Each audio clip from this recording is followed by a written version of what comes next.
Hi, I'm Andrew Wilson, and this is Rüniverse.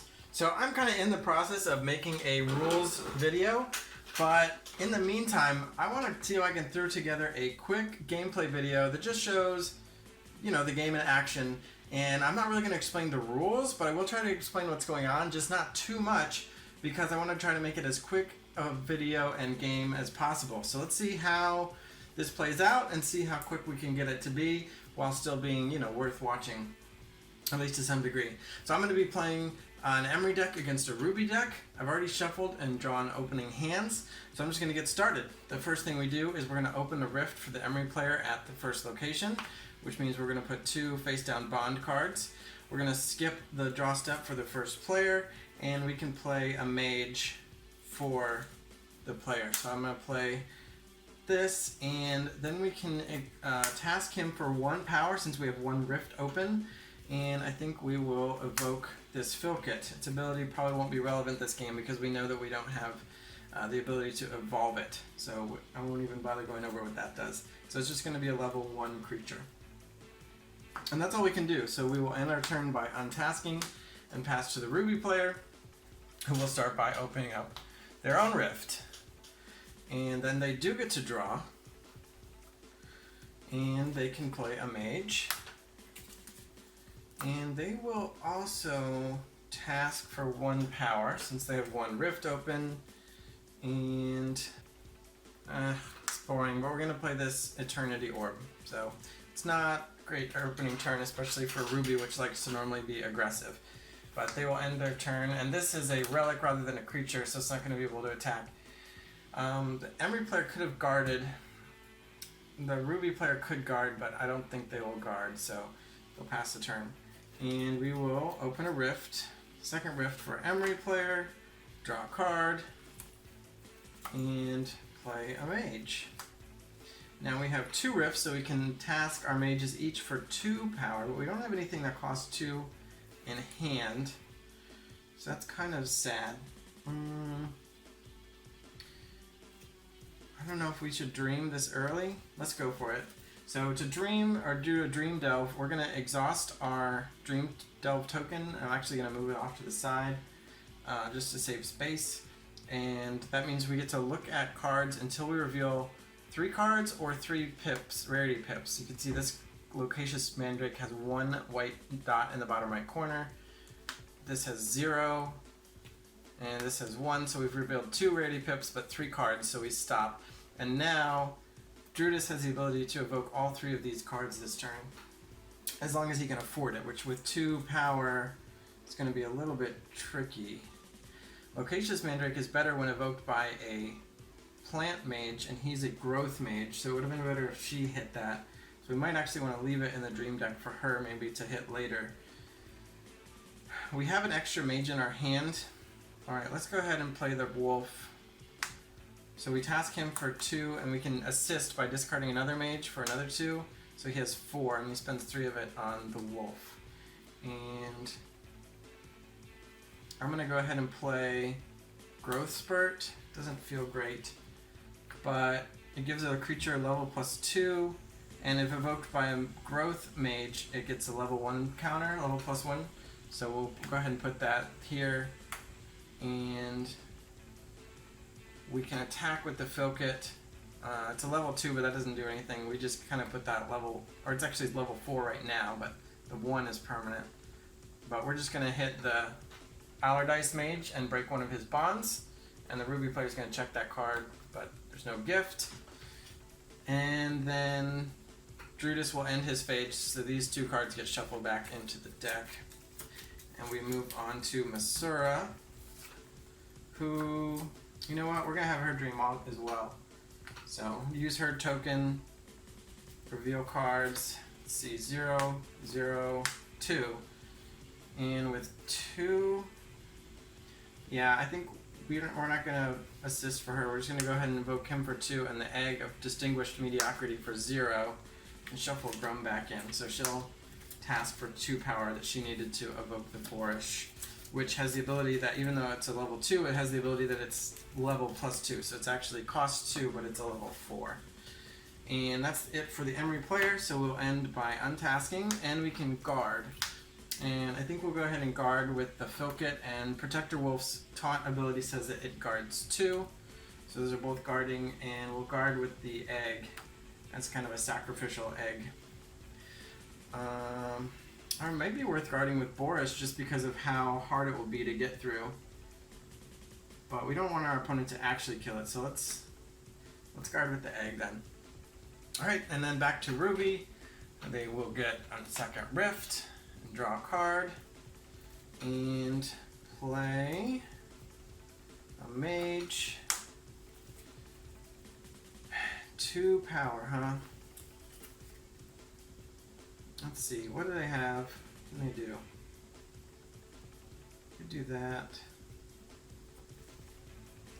Alright, I'm gonna go for a crazy play that I like to do. I'm gonna dream with Scaldrial. And let's see what we get. 0, 0, 1 pip, so these are available to her. She's got 2 power this turn. Ragemo wants to be evoked by Rage Mage, and she is a Rage Mage, so that is worth considering, but he's a level 3, and we only have 2 power to work with. So that's not great. I think I'm going to task her for 2 power, use 1 to evoke Ether Spike, and it attacks for 1, and we're going to take out the level 0 egg. And she has 1 left. And actually we'll go for broke a little bit. It's a little risky, but we're gonna do attack for 2, and since there's nothing more guarding here, even though there's a creature out, we can attack directly. So Heat says Heat attacks for 2, and since all the guards are gone here, we can attack Masura directly and break a bond. So that bond is gone, added to the Emry player's hand. Heat is done, and Scaldrial will pass, and these 2 cards go back to the Ruby Dream deck. And Allardyce can evoke something. I'm going to do the same thing this gamble, where we're going to dream with him. Usually we don't dream with all 4 mages in the first couple turns, but... Okay, so we hit 3 rarity pips, but Inspire is exactly the card we wanted. That was the one I was kind of gambling for. So I'm going to evoke, or task for 2 power, assist by discarding this mage for 2 more power. We have 4, and I'm going to evoke the Burning Dragon from my hand. And then I'm going to evoke this Dreamed Inspire, which costs 0 to untask one of this mage's creatures. And now we're going to be able to attack with that Burning Dragon. And we're not going to evoke the Flare Mote, so I'll go ahead and shuffle that back in now. And the dragon is a really powerful thing to have in play, especially if you can attack with it on the first turn, which you cannot normally do. So we will have it attack the Protector Wolf, which is a level 3. So Burning Dragon's level 4, so it takes out the wolf. And the Burning Dragon's ability says after it attacks a creature and survives, untask it, and it gets level +1. So it's now level 5 this turn, although it has the 3 damage on it. And because of the level +1 counter on the Filkit, if we do attack it, they will kill each other. But that's our only option, because it's guarding, so we can't attack Druidus. And because we've already engaged with Druidus, we can't send the Burning Dragon over here. So once you've kind of initiated an encounter, you can't switch. So we could have just sent the dragon directly after Masura, but then a dragon's ability wouldn't have untasked it, so it wouldn't have been that exciting. We could have attacked the Boris directly, but since it's also level 4, they would have just both died, and then the dragon would have been, used up that way. So I guess we will go ahead and task it to attack the Filkit. It will take 2 more damage because Filkit's level 2 with its counter on it, and the dragon will die, and the Filkit will die. So overall, not a great trade for the dragon, but it was okay. And that is the end of the Ruby player's turn, with pretty much nothing in play, but they got rid of a bunch of the stuff from the Emry player too. So, alright, and there's a lot of dreaming has already happened, so probably start getting to the cards in hand soon. So we got our 3rd Rift, our 3rd Mage for Emry. Let's see. But I guess we will still attack and take out this bond. So I have to check. Normally the Emry player wouldn't see that bond when it's broken, but I have to check it because if it's a mage, then the gift can happen right away. And we will... Well, yeah, I guess that's fine. So we will evoke her, or task her for 3 to evoke an Oaken size, and it's going to raise Borish's level up to 9 as it gets level plus 5. And this is also a Vim, which means if Borish would die, it loses the attached card instead. So we have a level 9 that kind of has an extra life. And she's done. We'll go ahead and go to... Actually, we'll go to Adoet, and we don't have great cards in her hand, so we're going to Student Dream again, actually. Oops, that was my deck, not my Dream deck. So let me shuffle my deck, just because I shouldn't know what's coming. And it's random anyway. 1, 2, 3. Oh, that's not great. So this is plant, and this is plant. So actually, that's not bad. So we will task Adoet for 3 power, evoke the Loquacious Mandrake for 2, and when it's evoked by a plant mage, we draw a card. She is plant, so we get that effect. But we're wasting 1 power, and we don't have anything that costs 1 in our hand. We could actually assist with Druidus and give away 3, which we will do. Yeah, we're not facing any threats here, so we may as well conserve cards in hand and make more efficient plays with our power. So we're going to assist with Druidus. We task him, even though it's not his phase, he gives his 3 powered over to Adoet, and her 1 goes up to 4, and now we can play this Rhinoceros.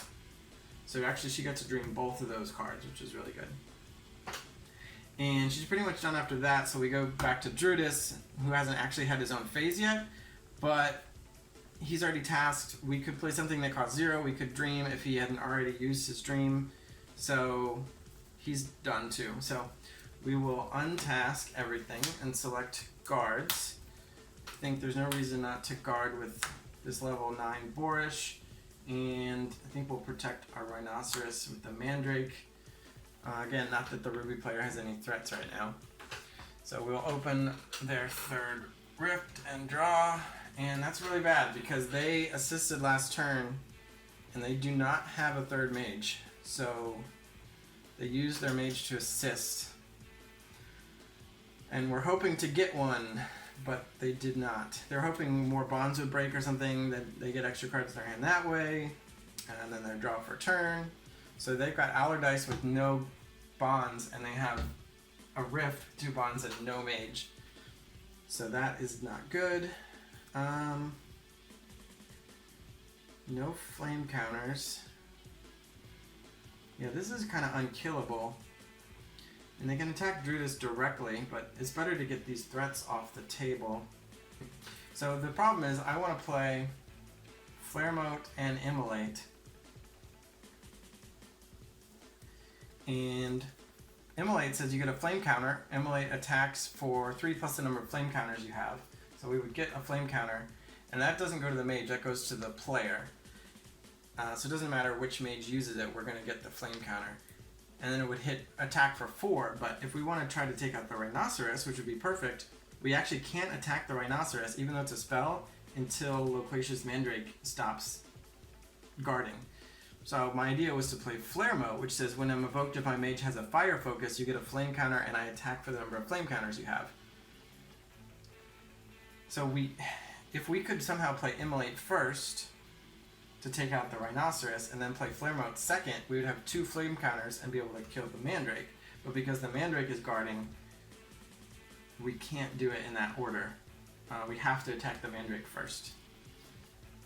And the numbers don't really work if you do it in the other order. We'd be attacking for 1 and then 5, which doesn't do what we want. So, see what other options we have. Alright, we do have other options. So, let's rewind this a little bit. I think I'm going to start with Scaldriel, and we're going to play Ember Boar for 1. So we'll task her for 3, spend 1 of it on the board, and it has an activated ability, which is Heat. I attack for 2, Dispel Me. So basically we discard it right away, and it gets to attack for 2, and we'll take out the Mandrake. And then we have 2 power left.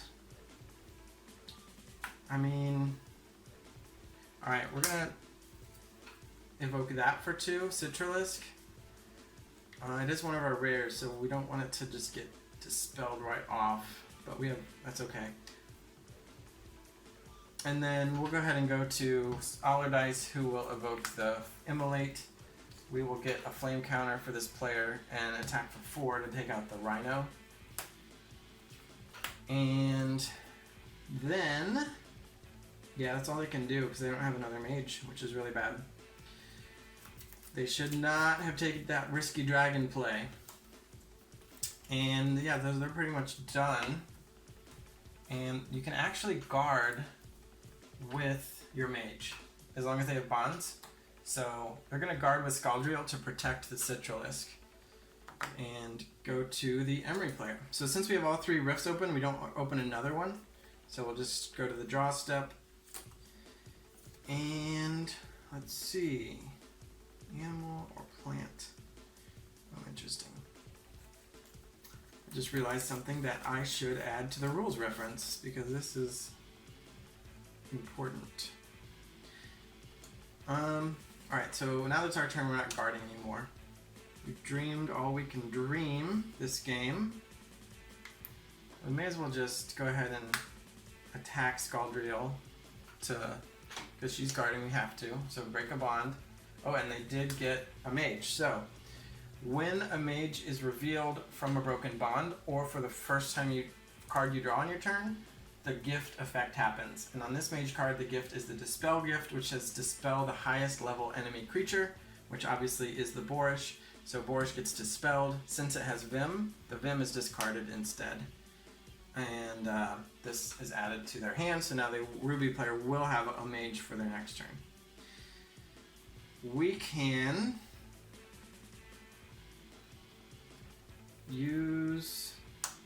make 3 power and evoke Weed Moat that has an ability that won't be relevant this game.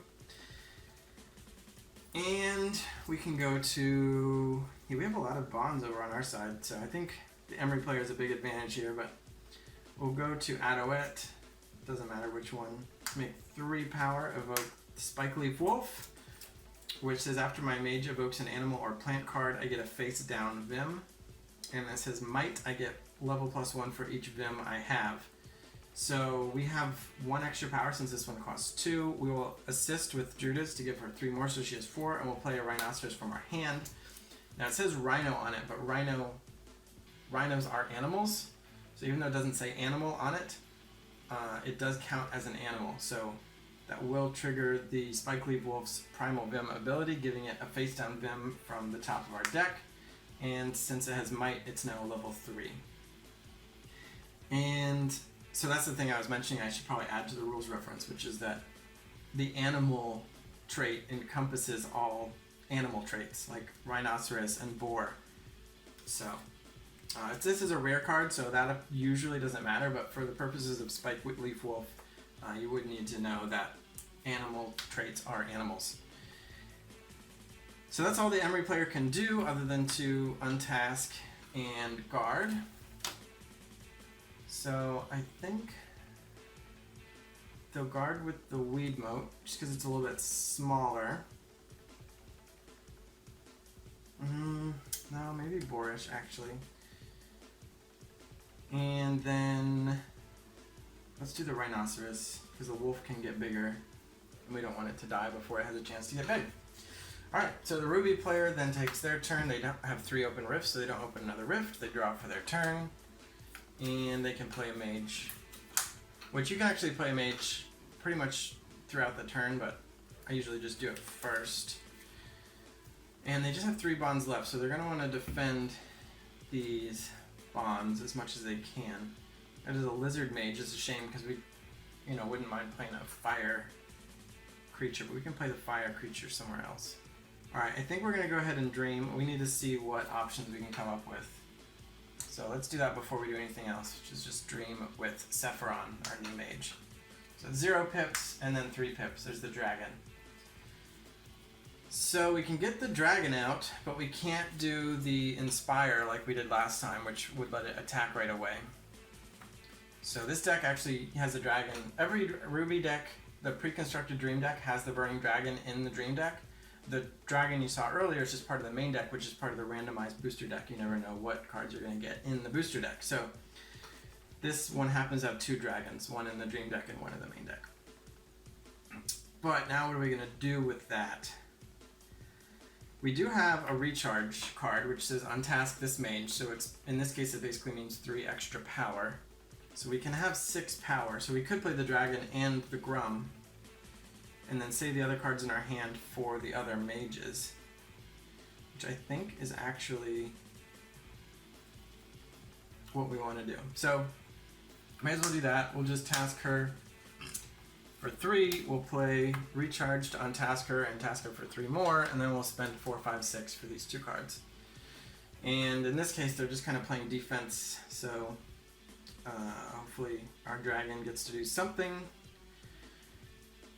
I think we will. Let's see. So what we could do is use the Citralisk's activated ability, which is reinforced, task my mage to give me 1 face down Vim from the top of your deck. So we just task Scaldriel to get this, and then it has Might 2. So Spike Leaf Wolf has Might, which means it gets level +1 for each Vim it has. Citralisk has Might 2, which means it gets level +2 for each Vim it has. So if we do this, Citralisk will jump up to level 4, and we could use that to take out the Rhino right away, for example. So we'll attack with Citralisk, break the shield, Rhinoceros dies. The level 4 deals 4 back to Citralisk, which is enough to dispel it, so it just loses that Vim. And we had to task Scaldriel to do that.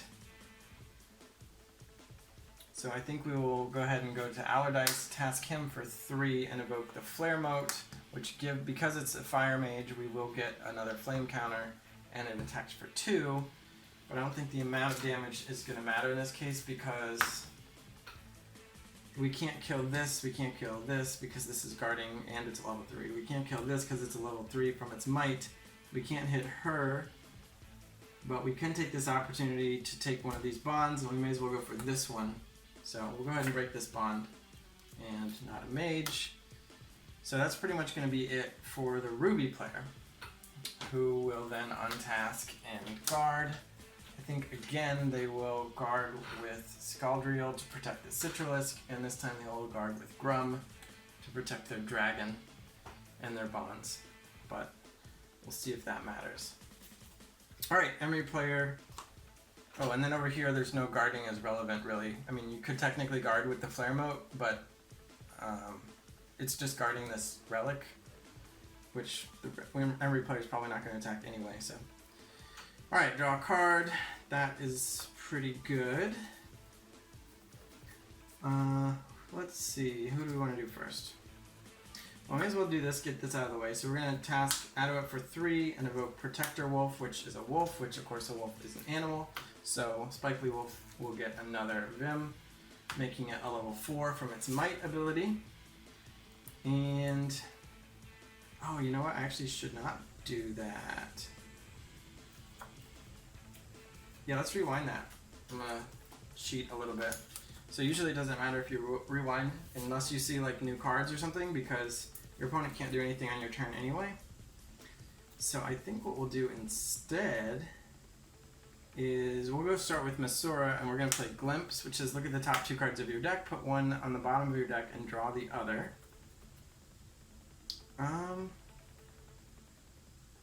Let's take this and put this on the bottom. And then that costs 0, so we're good there.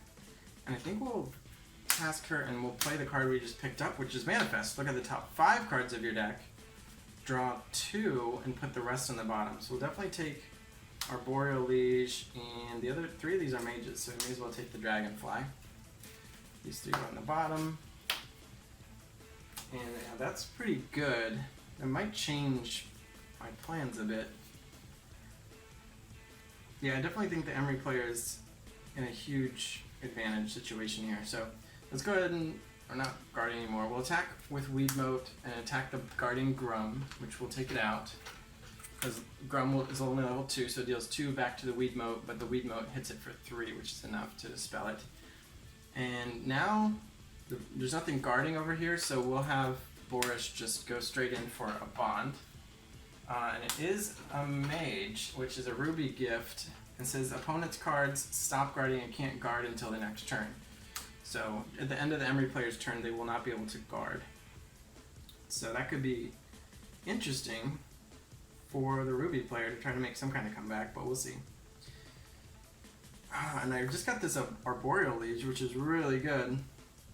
So, dang, but I really wanted the second Vim here to make it level 4 so we could take out the dragon.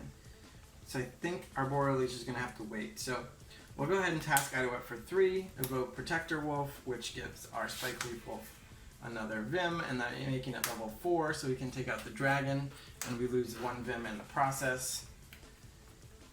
And so that's really strong for us. And then we'll go over to Drudis, who will evoke a Rose Knight, which is also a very good card. And then we'll end the turn.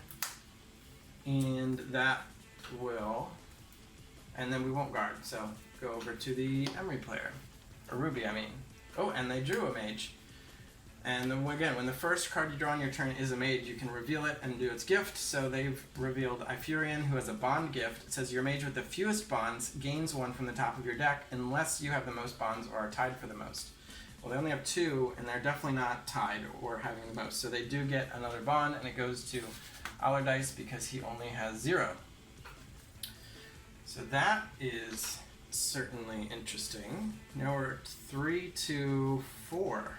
And the Emry is not guarding at all. So can the Ruby player break 4 bonds this turn? No, absolutely not.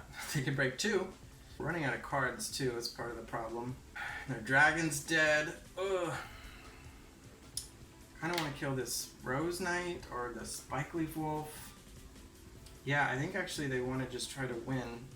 Yeah, they're going to start with Allardyce and have the Flare Moat attack Idowet directly, which revealed a Mage. So this gift does happen, but the Ruby player played around that carefully because the Dispel gift says dispel the highest level enemy creature, and Flare Moat is the highest level enemy creature. So they did that in that order on purpose. So it did its damage, and even though now it's off the table. And then we will evoke a Kittle with 1 power, and we'll spend 1 to use the Eternity Orb finally, which gives it 1 charge.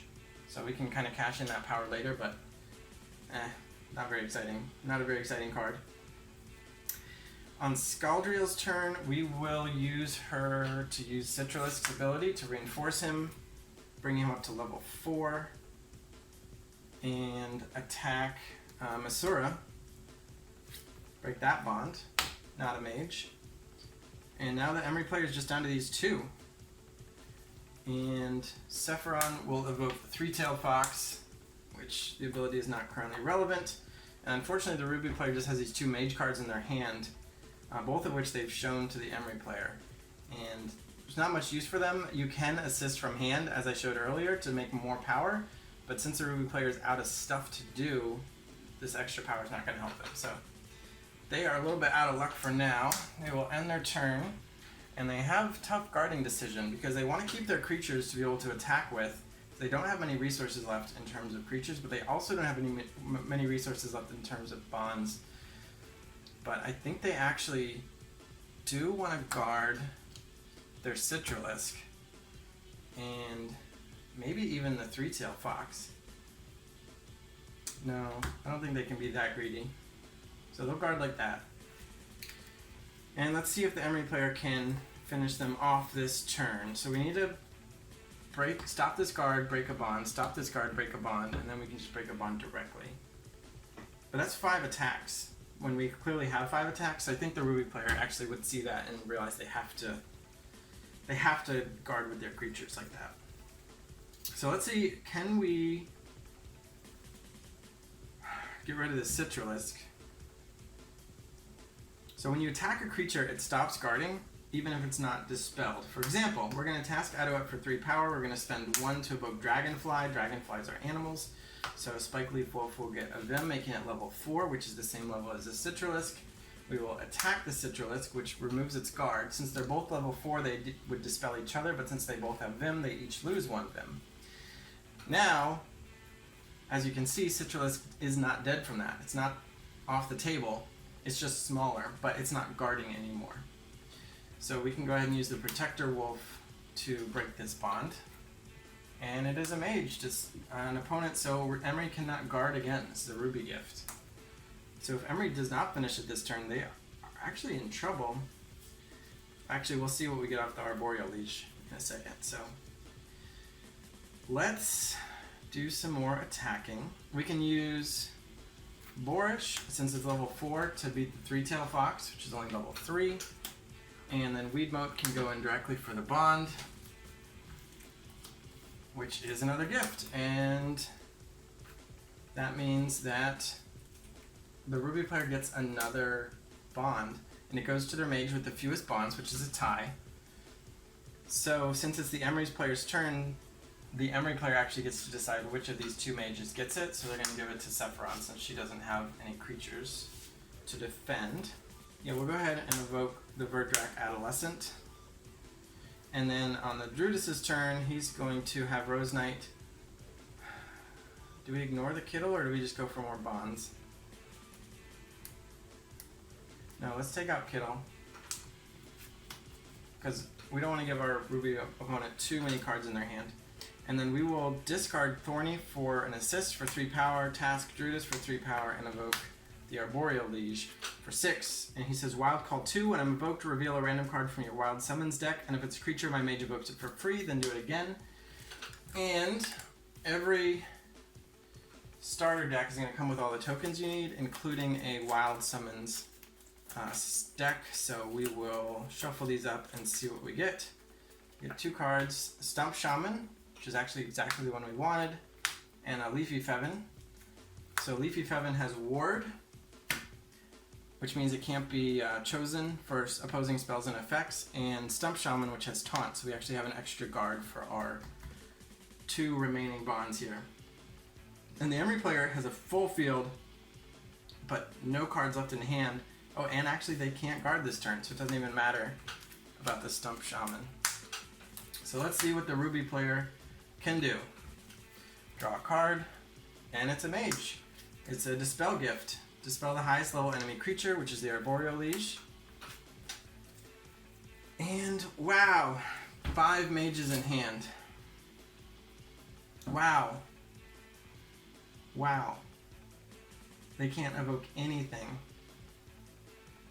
The best they can do is task her for the Citralisk's Reinforce, and they're pretty much dead. There's nothing they can do. They've already hit 2 bond gifts, and that would mean there's 1 left in the deck. Each deck has 3. So they can only heal once, and with this many attacks, they can't hope to survive. So they may as well just, get their opponent down to 1, just for a little bit of justice. But they revealed a Dispel gift, which means the Citralisk is dispelled, although it's still alive. And that's really all they can do. So they have to pass back. Well, they can do the Eternity Orb for another charge counter, but that's not going to get them anywhere. And they pass back, and we've got plenty of attacks. We can start here, have a Dragonfly, take out Sephiron's Bond here, and then we'll have this Protector. Well, we'll end with a Spike Leaf Wolf.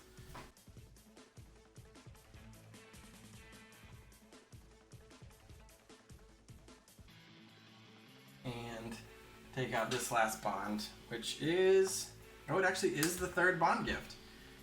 So, but the Emry player gets to decide who gets the bond. We'll just give it to the same person, and then we'll have the Protector Wolf finish the job. And there you go. There's a full 2-player game. Looks pretty one-sided at the end, but as you can see, with only 1 bond remaining, it's actually pretty close. So, hope you enjoyed this playthrough. I hope it made sense without me going into too many rules explanations. And thanks for watching. Bye.